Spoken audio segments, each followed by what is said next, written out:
Today's history lesson focuses on the work of civil rights icon Diane Nash. Nash's campaigns were among the most successful of the era.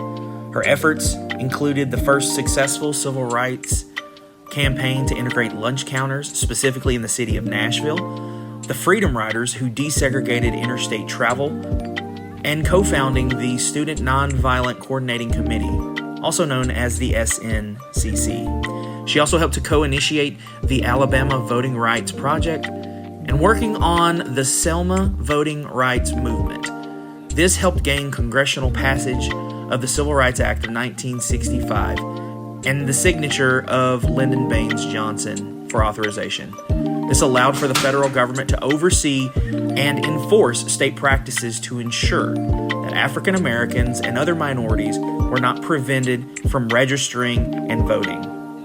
In July of 2022, Nash was awarded the Presidential Medal of Freedom by President Joe Biden. Today, we recognize the work of civil rights icon Diane Nash.